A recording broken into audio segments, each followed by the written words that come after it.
Olá pessoal, sejam bem-vindos então ao canal Entre Linhas. Agora nós vamos explorar aqui os assuntos que estão nas entrelinhas da lição da Escola Sabatina. Nós vamos gravar o vídeo da quarta lição, nós estamos aqui no último trimestre de 2018, Unidade em Cristo, e o tema da lição dessa semana, o segredo para a unidade. Eu sou o Lúcio, esse é o Alexandre e esse é o Ricardo. E nas entrelinhas nós vamos começar contextualizando Éfeso, já que é o livro principal aqui da semana, do tema da semana. Nós vamos fazer alguma comparação contemporânea de Éfeso com algumas cidades agora do nosso tempo, para que a gente possa entender melhor algumas características. Vamos falar sobre o misticismo e intelectualismo lá em Éfeso.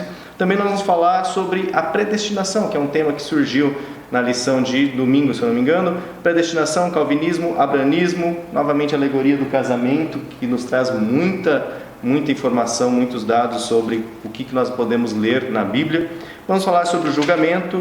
O Alexandre trará aqui algumas falas, dentre elas a universalidade do pecado e também a universalidade da salvação pela graça. Nós vamos falar sobre que somos todos iguais, tanto diante do pecado como diante da graça. Então, que parede é essa que muitas vezes nos separa? Vamos trabalhar um pouco sobre a cola que deve nos unir e não nos separar. Vamos trabalhar sobre Emuná e também sobre o Brit Milá, que seria a fé e a circuncisão, que o Ricardo vai falar. E também nós vamos trazer aqui na terça-feira o que mantém esse corpo unido, que é aí o segredo aí da lição dessa semana. Também vamos falar sobre mandamentos, vamos falar sobre muitas coisas, líderes na igreja, como que funcionam as comissões. Vamos trazer aqui o que nós costumamos trazer nesse canal. Então fiquem ligados, chama a vinheta, espero que você curta aí os assuntos dessa semana.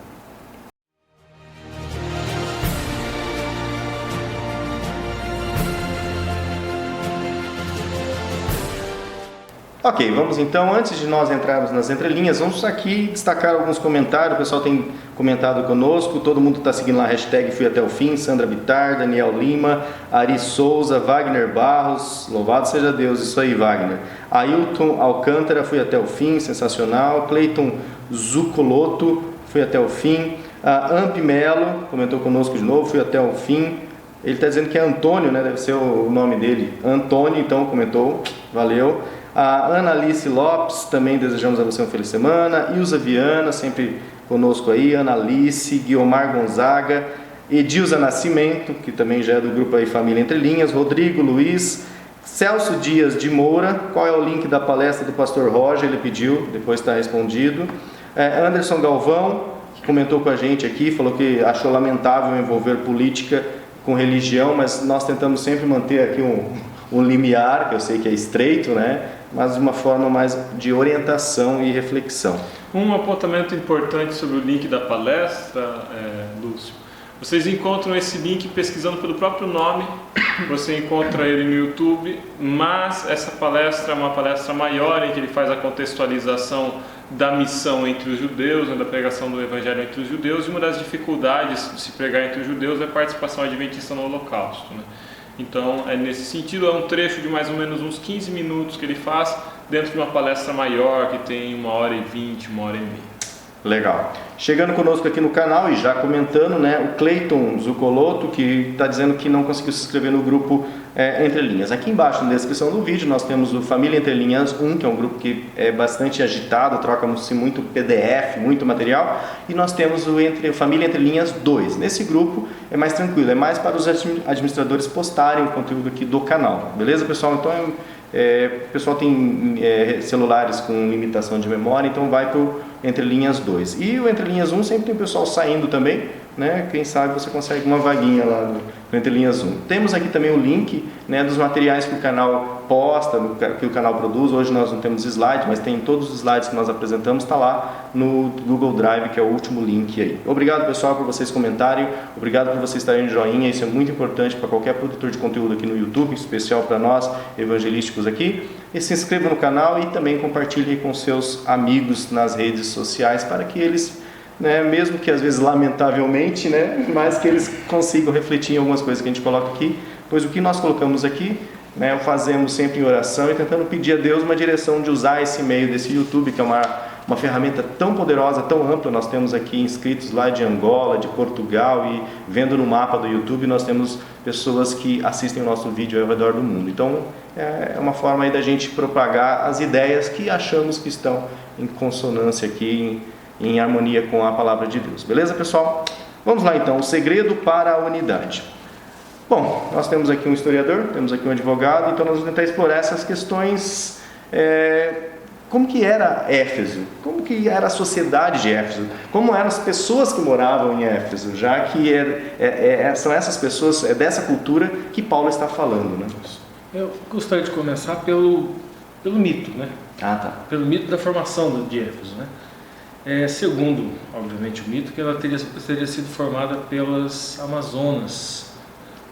Hoje em dia é fácil, o pessoal pelo menos que acompanha cinema, televisão, é fácil lembrar, Mulher Maravilha, da DC, né?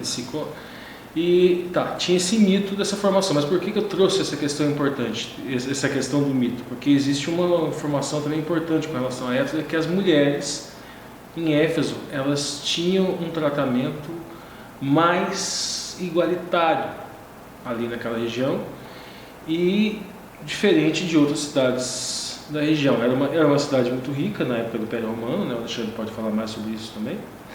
E a gente tem também ali em Éfeso Heráclito, que ele era de Éfeso, e vocês podem utilizar os conhecimentos na lição dessa semana que foram adquiridos no trimestre passado sobre Atos, né? No livro de Atos dos Apóstolos, notadamente na terceira viagem missionária. Que a narrativa dá aquele salto, né, passa por toda a Galácia e já começa ali, né, na cidade de Éfeso. A gente já tem um vídeo sobre a região de Éfeso. A gente já tem um vídeo sobre isso. Nós vamos fazer uma análise sobre dois enfoques. O Alexandre vai fazer primeiro, depois ele vai fazer também, inclusive, uma aplicação prática, né, para essa unidade hoje, né? O Alexandre vai fazer um enfoque sobre o ponto de vista eu utilizei o exemplo do Heráclito, que o Heráclito era um filósofo pré-socrático. Então esses dois enfoques a gente tira. Então, a gente vai analisar o primeiro, um deles sob o ponto de vista do misticismo, a gente recordando o livro de Atos. Isso. É o misticismo que existia em torno dessa igreja ali em Éfeso, e o outro ponto, a intelectualidade, né? Por isso que eu citei as Amazonas. Saber científico-filosófico. Isso. Por isso que eu citei as Amazonas para falar do mito, e por isso que eu citei Heráclito para falar no sentido de intelectualidade. Vou deixar ele pode começar. Posso começar? Então, Éfeso é uma cidade situada na região de hoje fica a Turquia, né? Era um ponto importante de intercâmbio comercial, mas era um ponto em especial de turismo religioso muito importante. Tinha um templo muito grande lá. Quem vai falar melhor sobre o aspecto religioso e o templo é o Ricardo. Mas era também uma cidade que compartilhava de um universo cultural com o seu redor, que é um mundo helenista. O helenismo ele foi uma elaboração cultural que se estabeleceu durante o Império de Alexandre o Grande. Foi um império muito grande e que dominou regiões de Babilônia, da Pérsia, do Egito e da Grécia. Em todas essas regiões aconteceu um intercâmbio cultural muito intenso. Então, a sabedoria grega se misturou com religiões de mistério da Pérsia e da Babilônia, o zoroastrismo introduziu elementos ali, as tradições religiosas egípcias entraram em contato. Então, meio que virou uma panela de pressão, assim, um ensopado cultural bem grande. De igual forma, em Éfeso existiam algumas escolas de filosofia ali que eram importantes. Inclusive, Paulo, ele, quando passa por Éfeso, ele abre uma escola de obreiros evangelistas dentro de uma escola de filosofia. Porque não tinha espaço na sinagoga. Não tinha espaço na sinagoga. Isso serve de exemplo até para a gente perceber que não somos inimigos da universidade, não somos inimigos da discussão filosófica. Infelizmente eu tenho visto recentemente um anti-intelectualismo muito grande entre muitos irmãos.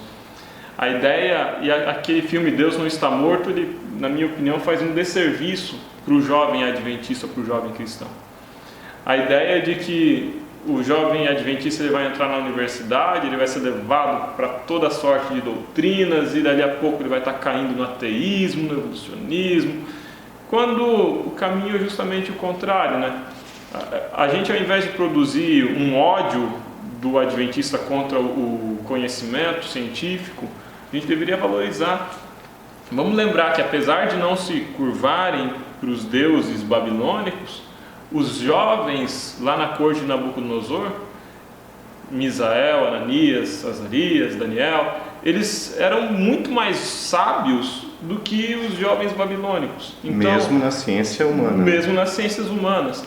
Aonde que a gente chega com isso? Hoje é necessário que a gente rompa, que nós rompamos com essa perspectiva anti-intelectual. Sim. Valorizemos sim o saber acadêmico, valorizemos sim o estudo. É preciso que se entenda que por trás de uma tese de doutorado, por trás de uma dissertação de mestrado, por trás de uma monografia que seja, existe muito estudo, existe rigor técnico, existe rigor metodológico, isso tem que ser valorizado sim. Como que se vai evangelizar então dentro de um mundo universitário? A gente pode pensar em duas abordagens diferentes.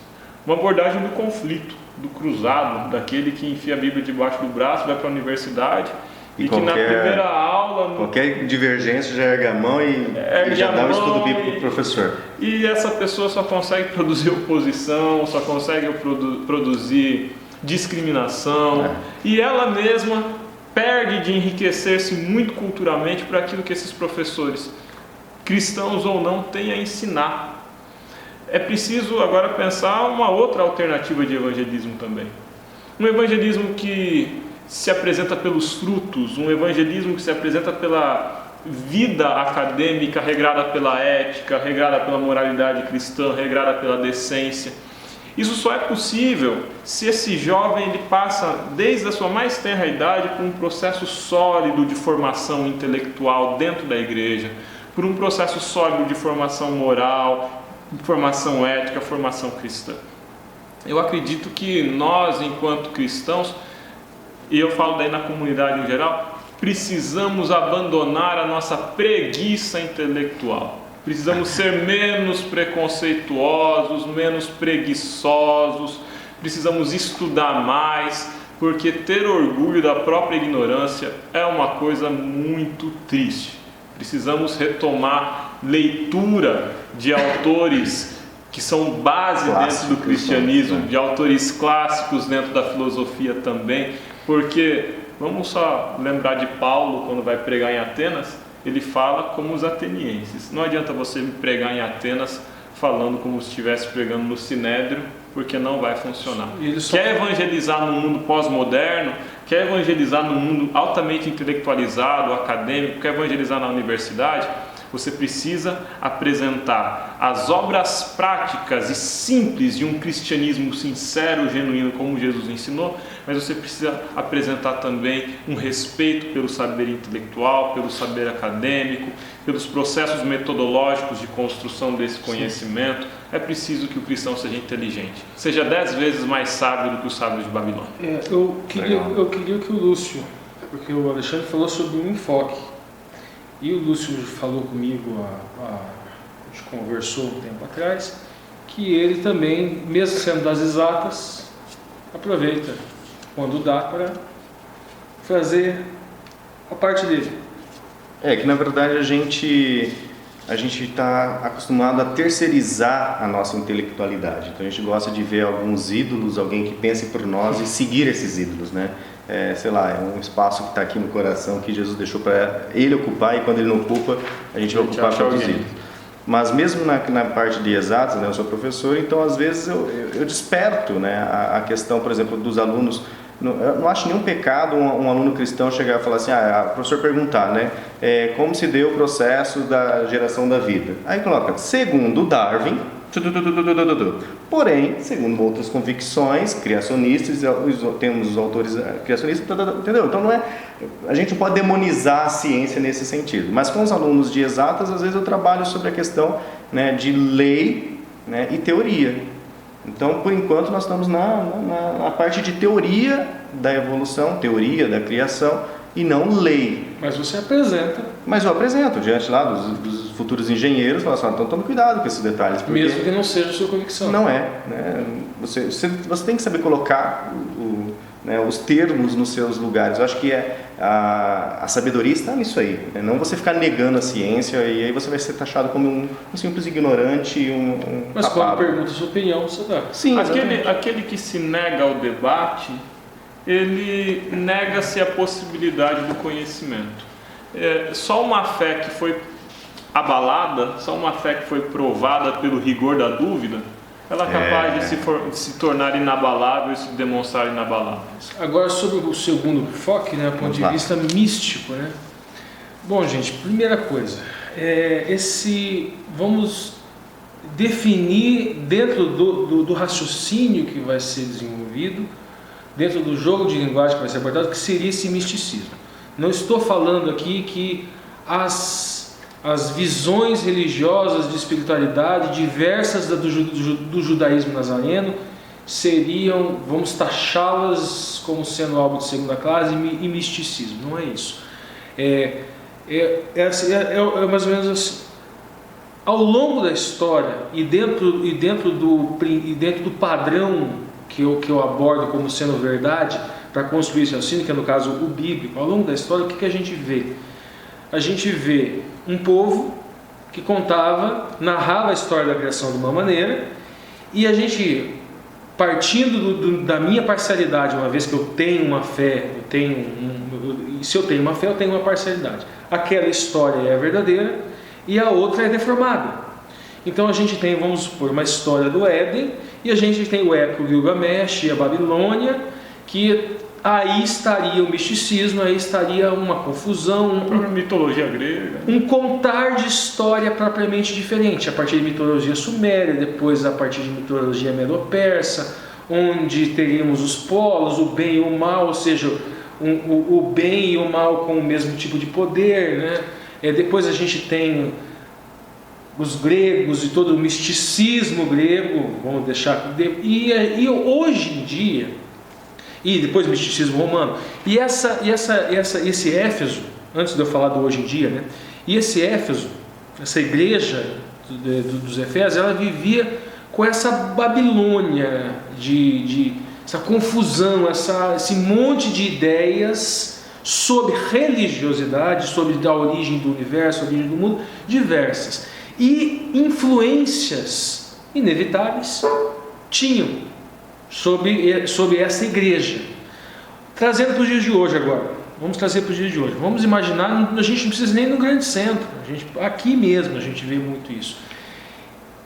Sobre a ótica da individualidade, o misticismo está presente dentro do adventista. O adventista tem muito desse misticismo e não nota. Um misticismo que é estranho ao texto bíblico. Um misticismo que é estranho às práticas que são ensinadas na Bíblia. Mas é automático, você nem percebe. Ele se constrói no filme que você assiste, se constrói muitas vezes da sua família, ele vem, você nem percebe. Na forma como pratica o jejum. E você coloca isso na prática cristã. E você nem se percebe que aquilo não faz parte do texto, não faz parte da Bíblia. Lá naquela igreja eles viviam muito isso. Imaginemos um irmão que vem de uma outra denominação. Você quer que ele apague tudo aquilo que não ensine a criança o caminho que deve andar, que mesmo quanto grande não há como, mas nós devemos nos policiar, assim como o apóstolo Paulo, que trouxe e eles queimaram os livros de magia quando o apóstolo Paulo pregou e eles aceitaram. Entretanto, é inegável, mesmo eles queimando os livros de magia, haviam coisas neles, hábitos neles, que eles não tinham como eles abandonarem. E a gente tem que identificar isso dentro da igreja hoje, mas vamos identificar com cuidado. Vamos primeiro identificar na gente. Quando a gente identificar esse tipo de misticismo, ou seja, esse tipo de babilôniazinha dentro da igreja, são coisas, às vezes, poucas que vão crescendo e às vezes causam até dissidência. Sim. Mas quando a gente identificar primeiro na gente, e quando a gente identificar no outro, vamos procurar um irmão que saiba abordar com cuidado, para não causar desunião. Então essa é a aplicação prática que a gente faz. Só para a gente talvez entender melhor, qual seria uma cidade brasileira que poderíamos usar como referência para a cidade de Éfeso? Assim, claro, cometendo alguns crimes, né, de anacronismo. Vamos lá, sob o ponto de vista histórico, linguístico, técnico, Alexandre já elegeu uma.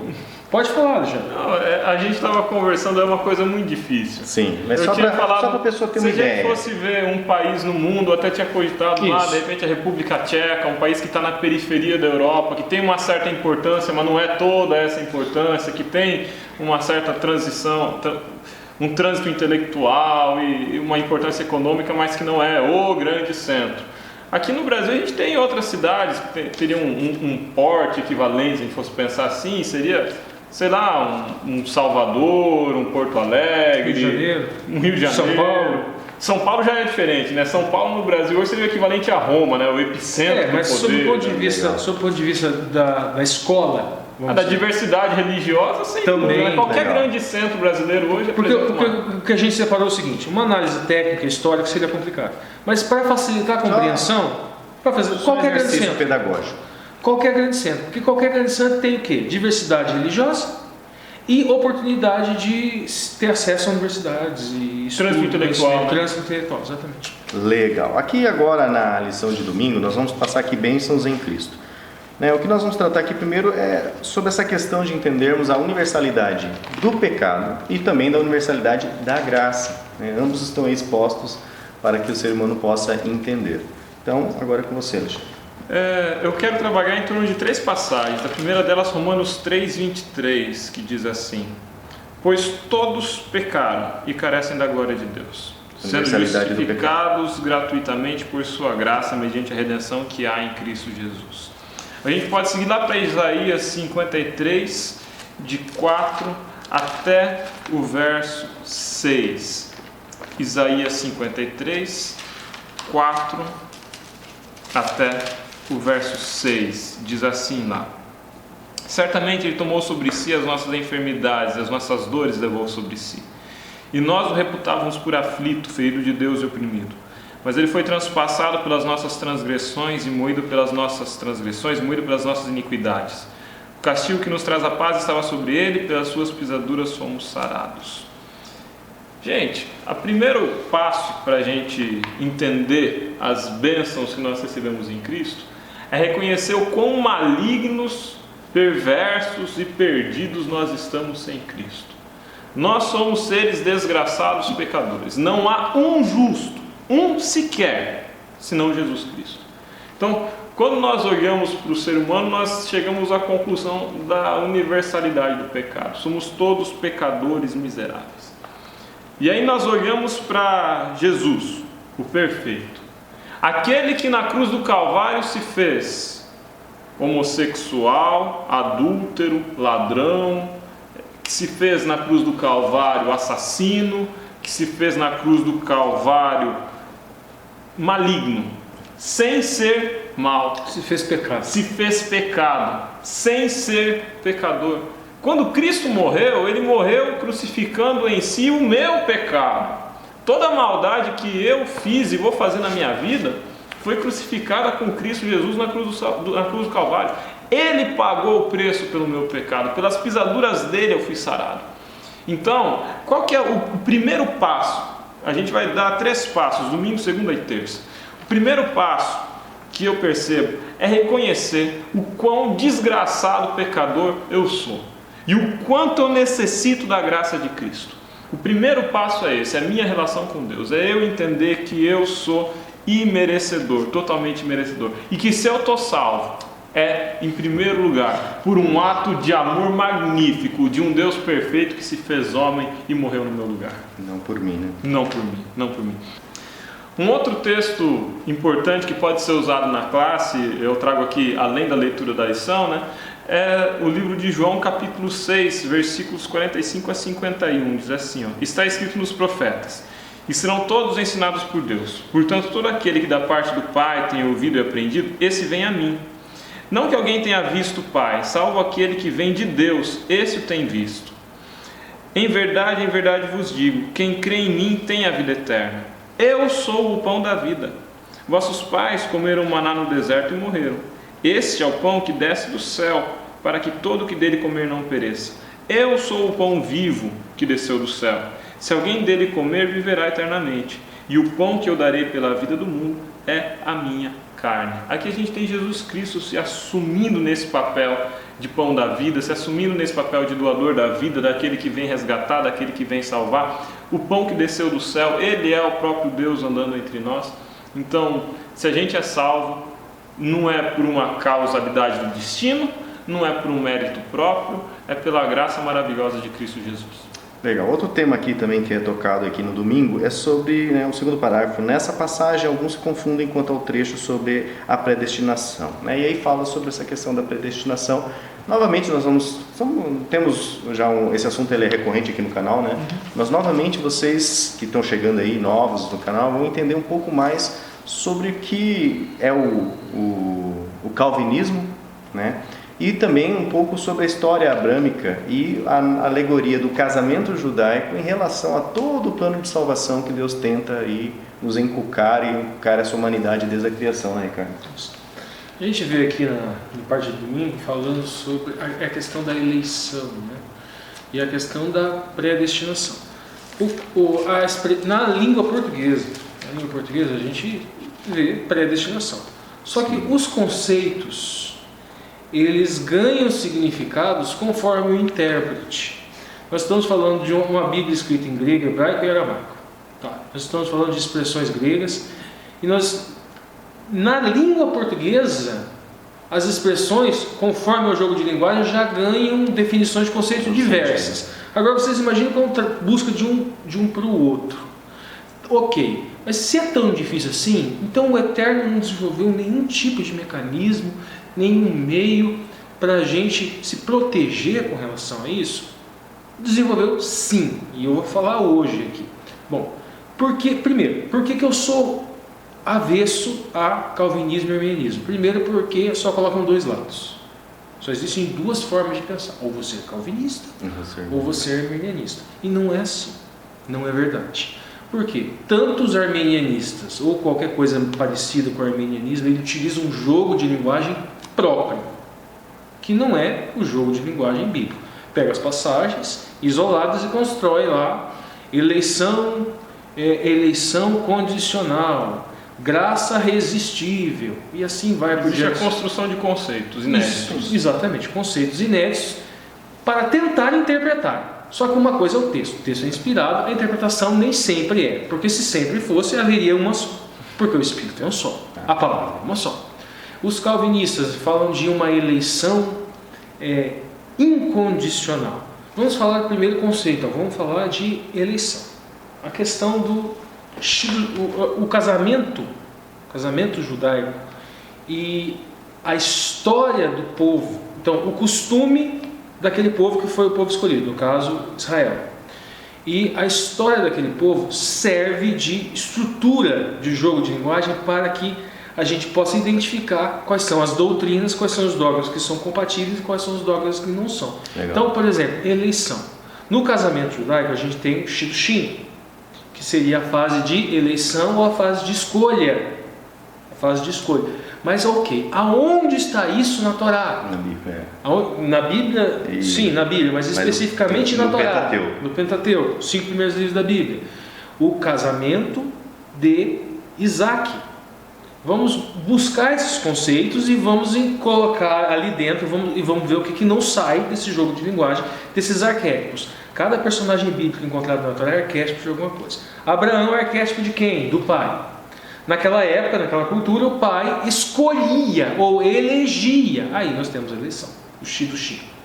Aí nós temos a eleição. Escolhia a esposa, no caso ali que foi Rebeca. E no caso de Abraão, ele enviou. Então o primeiro Shalia, o primeiro apóstolo, hebraico Shalia, foi Eliezer. Se você for ler o texto, você vê assim, ele enviou um servo sem nome. Alguns falam a interpretação que primeiro ele envia um servo sem nome, depois Eliezer entra na história. Mas a interpretação rabínica é que esse servo sem nome é o próprio Eliezer. Independente de qual a interpretação, fica o arquétipo. Seja Eliezer arquétipo dos dois. Seja Eliezer o arquétipo dos dois, porque eu também vou falar de adoção. Porque Eliezer também era, de certa forma, havia uma adoção. Abraão adotou Eliezer, que ele era o servo mais velho, e que iria, inclusive, herdar se ele não tivesse tido filho. E esse que era o Shalia, que era enviado, também era o irmão por adoção. E esse irmão por adoção foi Shalia, foi enviado para buscar a esposa Rebeca para... Então quem que é o arquétipo? Abraão do pai, Eliezer o apóstolo enviado, também irmão adotivo, pode ser os dois, ou pode ser um, pode ser o servo, tanto faz como arquétipo, e Rebeca é a esposa, a igreja. E Isaac é o noivo, o Messias. Na Torá nós vemos o que? Abraão escolheu, foi lá o apóstolo enviado, mas nessa fase de escolha, a primeira fase de escolha do casamento judaico, a vontade de Rebeca é perguntado para ela se ela aceita ir lá. Se ela quer casar. Se ela aceita ir lá, se ela quer conhecer. Então, na tradição judaica, essa primeira fase de escolha, existe a parte em que a mulher aceita.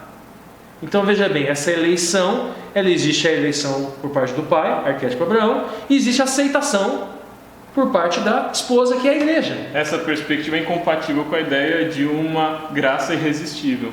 Ou uma eleição incondicional. Exato. Né? Então há essa escolha. Ok, aí nós vamos para a próxima fase. Nessa próxima fase, que é o Eruzim. O Eruzim é o noivado. E no Eruzim nós identificamos o Kadoshim, o Kiddush. É a mesma raiz que se utiliza para sagrado, Kadosh, se utiliza para o Kiddush. E o Kiddush é no sentido de casamento.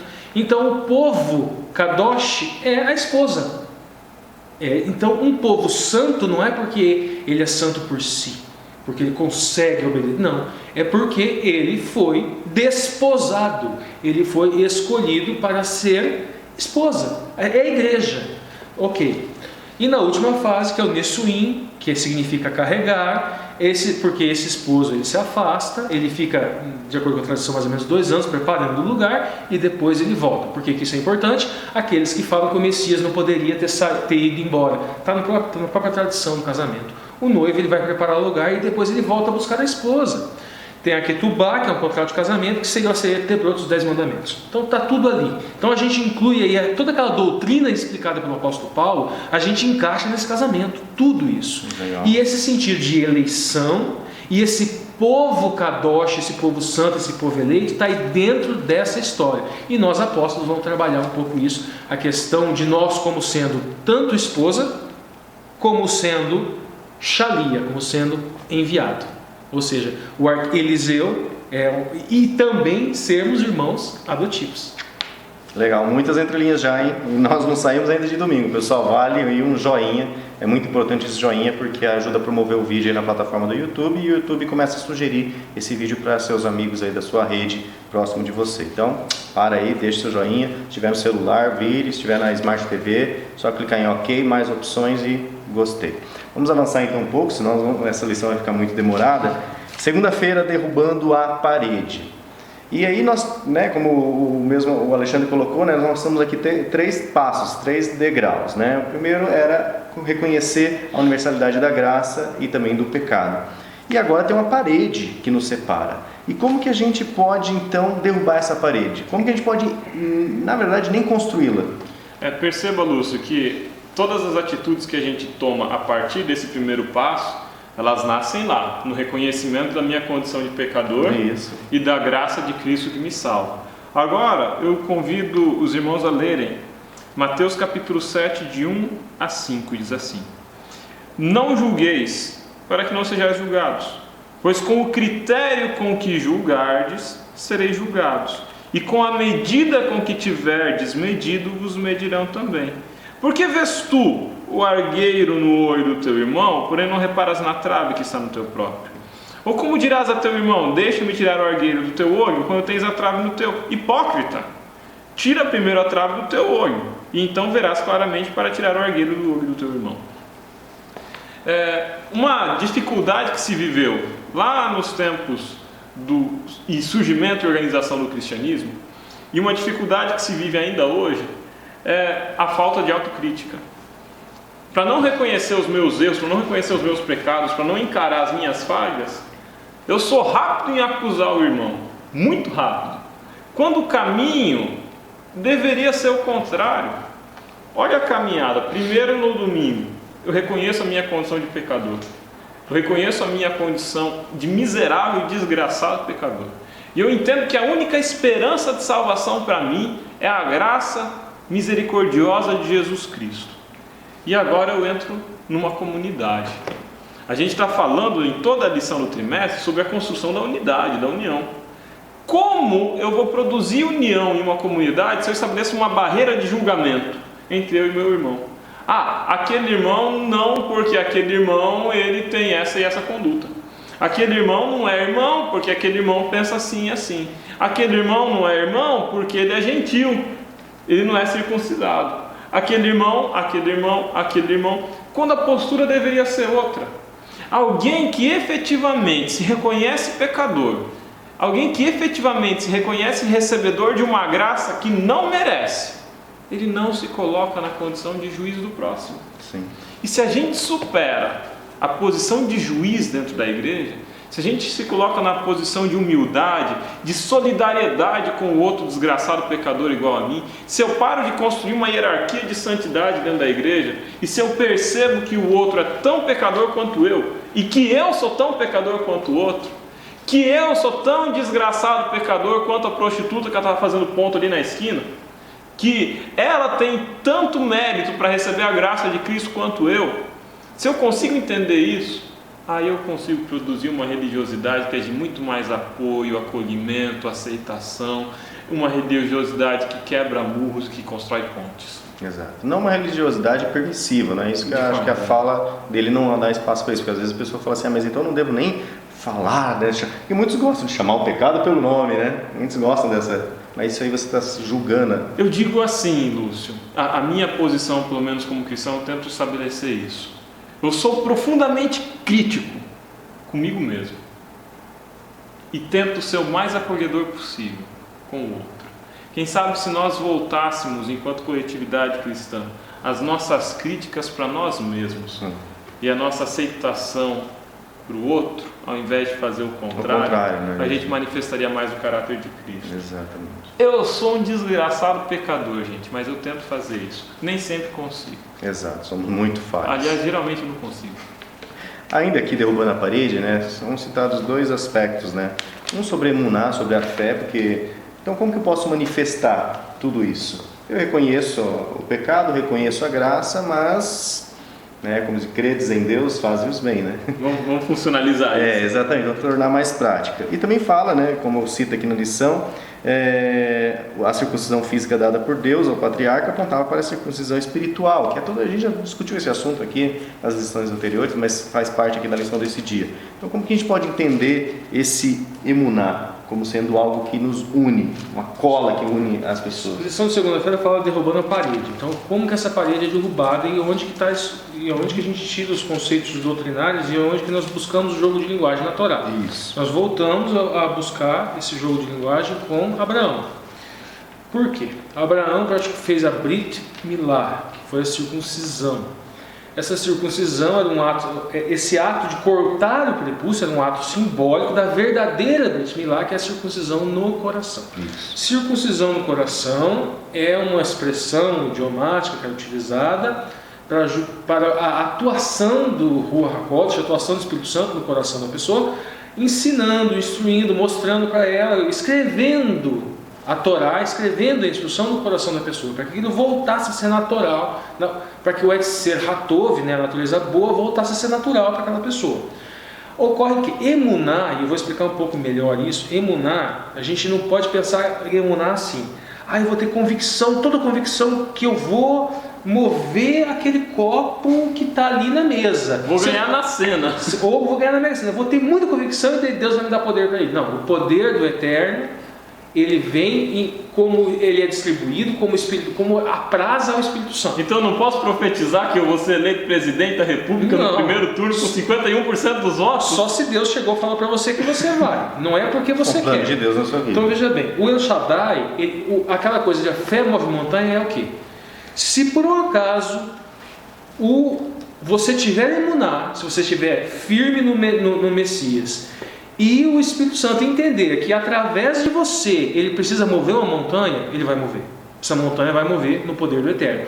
Mas o desígnio Mas a ciência, mas a percepção, mas a vontade é do Eterno e não sua. O agente, né? Não é eu quero mover a montanha, eu vou crer que eu vou morrer, eu vou crer que eu vou morrer e eu vou morrer. Não.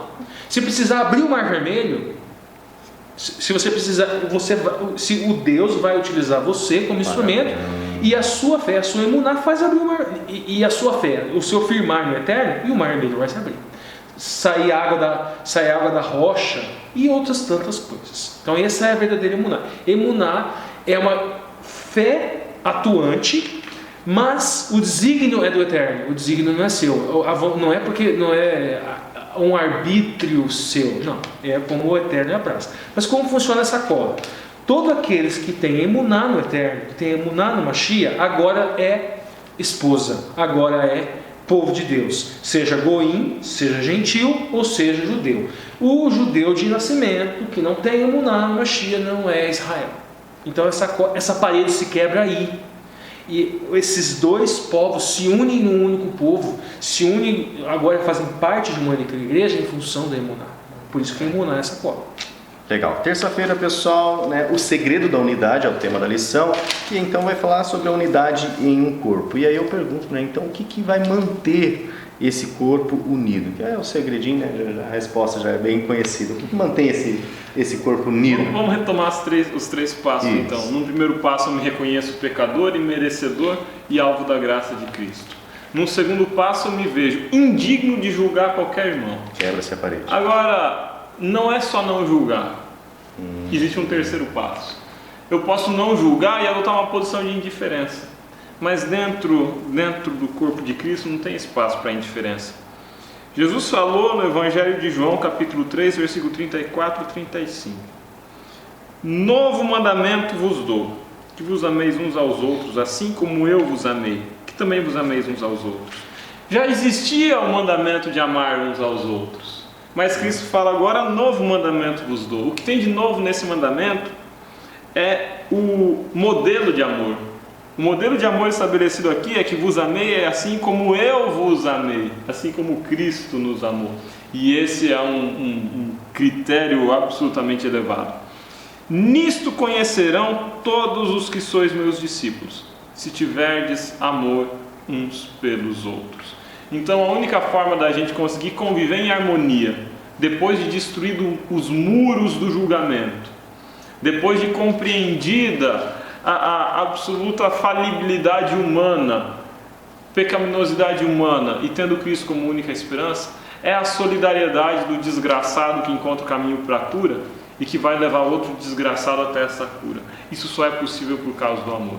E é um amor que não é natural nosso, é um amor que é dom de Deus. Só um milagre de Cristo para produzir esse amor em nós. A igreja só está unida hoje ainda por um milagre de Cristo que é produzido em nós a cada dia. Esse é o amor, esse é o milagre, esse é a misericórdia de Deus em nós. E é o modelo de Cristo como exemplo máximo de amor. O próprio amor manifesto que se fez carne e que caminhou entre os homens. Nós acabamos de passar pelo primeiro turno das eleições, né? Estamos indo para um segundo turno agora. Quem assistir essa lição na sexta-feira, o segundo turno vai ser lá no próximo domingo, praticamente, né, pessoal? Tem uma frase aqui na lição de terça, fala assim: a igreja é chamada a ser essa testemunha, especialmente em um momento de conflitos, divisões e guerras. E nós estamos num momento aqui no nosso país, o mundo, na verdade, está bastante dividido, mas agora nós estamos tendo essa realidade aqui mais perto. O Brasil, e a igreja está dividida, e aí vem a pergunta, né? Como que nós podemos ser essa testemunha? Estando envolvido nesses conflitos? Primeiro aspecto, eu acredito, Lúcio, para ser testemunha você não pode estar envolvido no crime, né? Se teve uma briga e você vai ser testemunha da briga, você só pode ser testemunha você não pode estar numa parte neutra. Não estou falando aqui que o cristão não deva se envolver na política, enfim, a gente já falou sobre isso antes. Sobre as eleições, e aí é uma posição que eu firmo agora desde já e falo: ganhe quem ganhar, é preciso que o amor reine, que a aceitação reine, que seja feito um grande trabalho de reconciliação. A democracia é só um ato de você escolher pessoas para te representar em certos papéis. Então isso não deve ser... É preciso que o pleito democrático seja respeitado, é preciso que o processo democrático seja respeitado e ganhe. Agora a gente já sabe que existem dois grupos, o Bolsonaro e o Haddad. Ganhe Haddad, ganhe Bolsonaro. É preciso que, após as eleições, as feridas que foram criadas, elas sejam curadas. Isso se cura por meio do amor. É preciso que a estabilidade democrática seja respeitada, que o resultado das urnas seja respeitado. Mas, sobretudo, eu gostaria de encerrar essa fala de terça-feira com o seguinte apontamento. Sempre que a gente produz esperança de redenção e de salvação no mundo, a gente produz dissensão. Porque eu vou falar para o Lúcio, para resolver os problemas é por esse caminho. E o Lúcio vai falar para mim, não, para resolver os problemas é aquele caminho. Gente, vocês querem resolver os problemas do mundo mesmo? Não tem solução. Vocês acreditam que a gente vai resolver os problemas do mundo? Ou seja, Jesus não vai precisar voltar. Então, a crença cristã numa redenção dessa terra, tendo essa compreensão da pecaminosidade humana, ela não é nem utopia, eu diria que ela é contraditória ao senso real do que o cristianismo diz. O cristianismo é apocalíptico, gente. Agora, por outro lado, a prática do amor produz união. Não é porque esse mundo vai queimar miseravelmente que eu vou desgraçar esse planeta, que eu vou odiar o meu próximo, que eu não vou manifestar amor por todos os seres vivos, por toda a humanidade, desde a formiguinha, da abelhinha jataí até a grande baleia. O ato de amor, ele é aquilo que é capaz de produzir reconciliação, e ele é aquilo que é capaz de produzir laços, de produzir união de volta. Isso só é possível por meio de um milagre. O amor é o elemento divino que existe nessa terra ainda. É o amor, porque o amor vem de Deus. E aí, com o amor, com certeza, seremos então essa testemunha aqui. Interessante porque, ainda pegando aqui a fala do Alexandre, né? Porque nós temos o mandamento, amar a Deus, né? E ao próximo a ti mesmo. Por que esse mandamento, e é interessante, fiquem ligados que é uma discussão aqui que nós tivemos aqui atrás das câmeras, por que esse mandamento de amar a Deus sobre todas as coisas e ao próximo como a ti mesmo, ele só pode ser cumprido, ele só pode ser desenvolvido com o Messias? Por quê? Porque não tem como a gente amar a Deus e ao próximo simplesmente não conhecendo o Messias? Vamos compor a linha narrativa primeiro, dos dias da semana. Primeiro, a gente chegou lá no domingo, a gente falou dos arquétipos do casamento, e daí aqui a gente falou da questão da emuná, e agora a gente está falando aqui da questão do amor. Como isso se relaciona com Abraão e com o casamento de Isaac?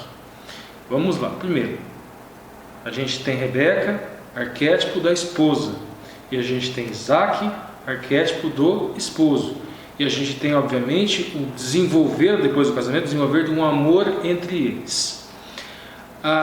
Sob o ponto de vista prático, Rebeca é a esposa, é a mulher, e lição de segunda-feira, derrubando parede. E essa parede é derrubada através da emuná.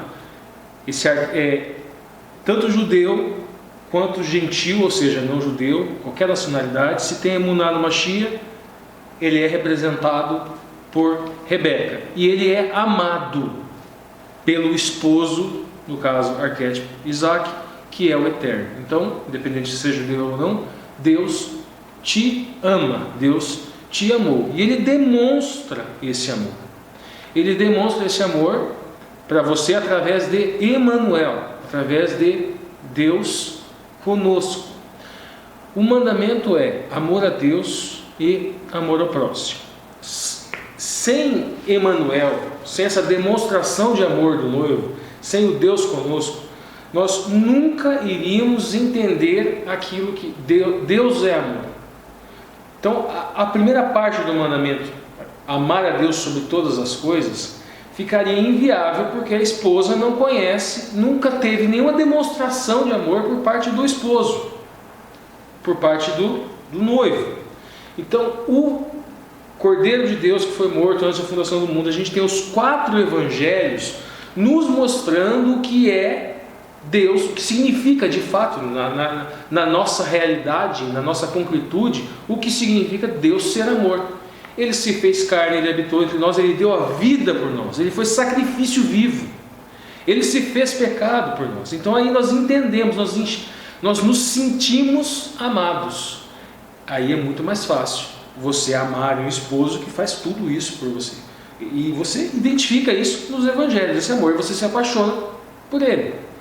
E o amor ao próximo, sob o ponto de vista da praticidade. Ok, então E esse esposo demonstrou todo esse amor por mim, e esse esposo, apesar da minha infidelidade enquanto esposa, ele me perdoou. Sob o ponto de vista prático, agora eu perdoo o próximo porque eu fui perdoado. Então, amar a Deus, Ele demonstrou esse amor por mim, eu me apaixono por Ele, e eu reconheço o perdão que Ele deu a mim, e em retribuição a isso eu perdoo o próximo. Esse é o amor ao próximo. Sob o ponto de vista prático, sob o ponto de vista concreto, seria impossível cumprir esse mandamento se esse esposo não tivesse demonstrado amor por mim e não tivesse pedido para mim: agora você demonstre amor ao próximo. Isso é o que dá coesão à igreja, isso é o que faz a esposa, no sentido metafórico, ela ser harmoniosa, ela ser pura, ela ser uma coisa só. Isso explica muito, né, por que a segunda aliança é mais nobre e superior à primeira, e outras frases que vêm agora na mente de Paulo falando, né, ele falou assim: agora eu estou entendendo por que Paulo falava aquilo, né. Interessante, pessoal. Avançando agora já os últimos 2 tópicos aqui da semana, né, líderes da igreja e unidade. A lição vem trazendo aqui sobre o papel do líder. Eu destaco principalmente essa questão aqui de os líderes são necessários para nutrir, promover e incentivar a unidade.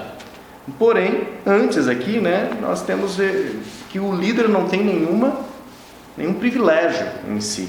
E aí eu pergunto, né, como que nós podemos praticar essa unidade liderada aqui, né? O Ricardo e o Alexandre podem responder, né? Ou seja, um manda e o outro obedece. É esse tipo de relacionamento que nós temos aqui para manter a unidade. Então, a gente faz isso. Como que fica aí o papel democrático? Como que ficaria isso aí dentro de uma comissão? Como fica isso dentro de uma igreja que por si só ela não é homogênea, ela tem suas divergências, né? São pessoas. Vamos trazer isso vamos pensar, por exemplo, uma missão de igreja. Uma tomada de decisão lá numa comissão de igreja. Essa unidade não significa que, por exemplo, uma pessoa só fala, não significa que todo mundo tem que pensar igual. Inclusive a lição de quarta-feira e a lição de quinta-feira se completa. Então vai ser um pouco difícil a gente trabalhar os dois separadamente. Eu acho até ideal a gente já trazer quinta-feira também, porque quinta-feira fala de submissão mútua. Então veja bem, uma péssima interpretação de eu me submeto ao Lúcio, o Lúcio se submete a mim, é aplicar no sentido de liderança. Por exemplo, chegamos lá na igreja, tem pessoas na comissão que estão lá e votam conforme o vento. Estão lá, mas o que todo mundo decidir, eu decidi também. Não para refletir. Ou o líder, né? O líder mandou todo mundo. O líder mandou todo mundo. Então não há necessidade de fazer oração para pedir que o Espírito Santo conduza, porque não. Nem de ter comissão. Nem de ter comissão, exatamente. O líder decide e já acabou.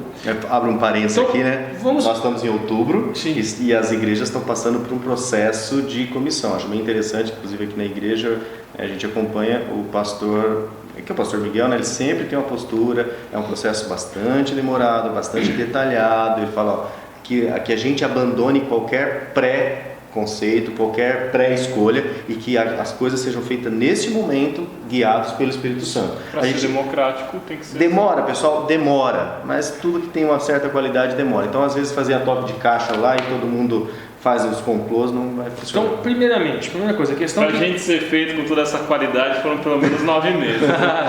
Então, primeiramente, aqui liderança e essa igreja de unidade. Primeiro, o Espírito, o Rakodesh, ele capacita. Essa capacitação é visível. Ele capacita como lhe apraz, não como me apraz. Inclusive a imuná também. A atuação da imuná é como apraz ao Espírito, não como apraz a mim. Eu quero que aquela montanha caia. Não, se o Eterno quiser, através de você, ele faz ela cair. Que diferença. Mas é um pouco diferente. Mas tudo bem, mas o líder recebe um dom e ele é identificável. É possível identificar e existe uma naturalidade como as coisas acontecem. Tá? Então veja bem. Ou seja, sem forçar a barra. Primeiro ponto é identificar esses dons. Quem é que cabe em cada função, cada um se respeitar mutuamente.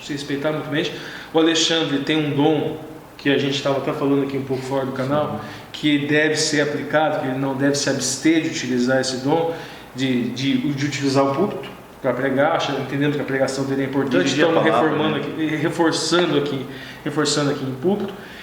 Quem tem esse dom de liderança, ele deve exercer essa liderança sem necessariamente ser um ditador. Ele deve ouvir, deve ser democrático. E uma vez feita pedindo para o Espírito Santo, cada um o seu dom, colocar as questões, discutir de forma racional, dentro daqueles princípios, vota aquilo, define aquilo. Se você for voto divergente e se não atentar expressamente contra os princípios bíblicos, você se submete. Então tem que fazer esse casamento.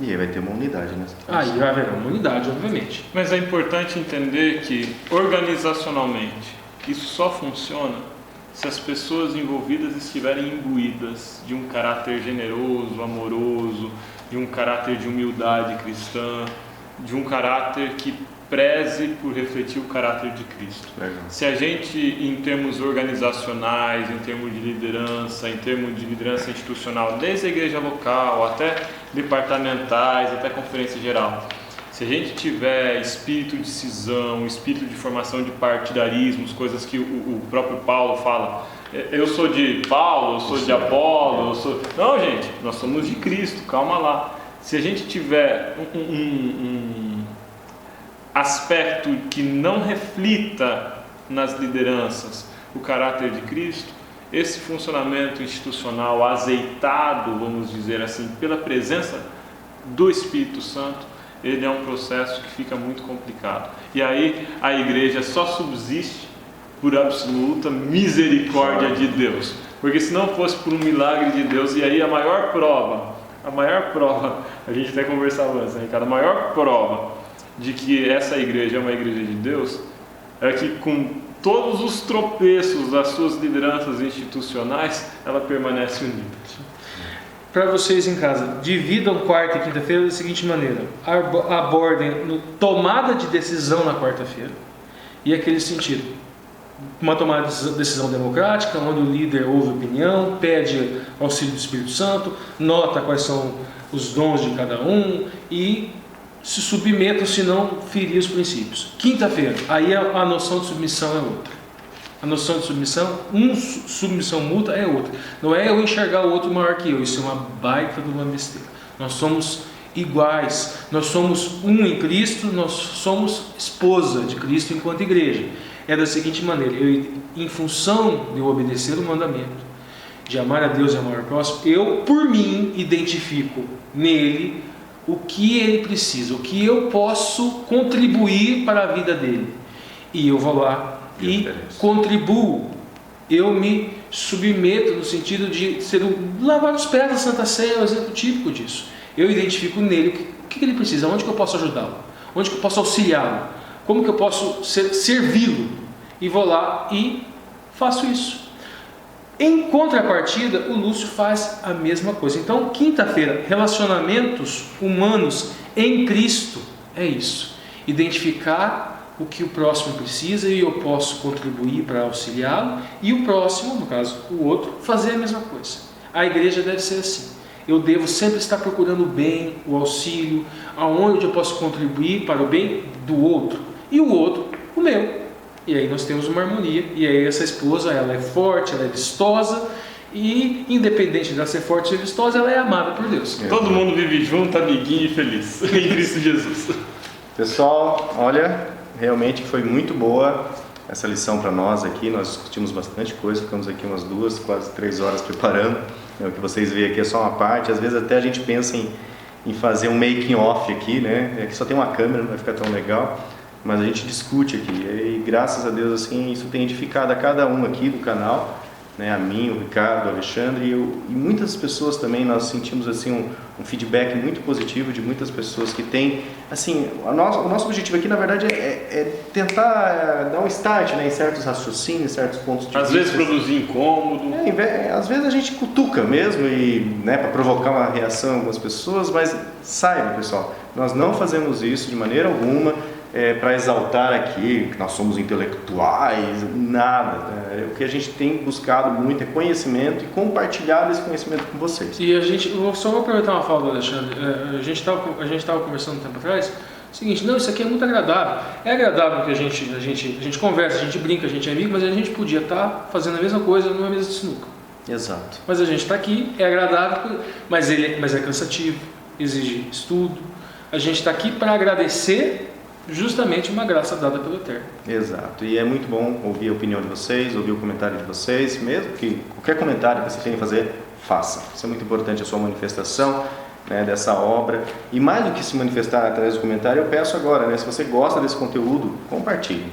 Compartilhe, isso é muito importante mesmo. Nós temos... Seja um xalia. Exatamente, né? Seja um enviado aí, para buscar a esposa.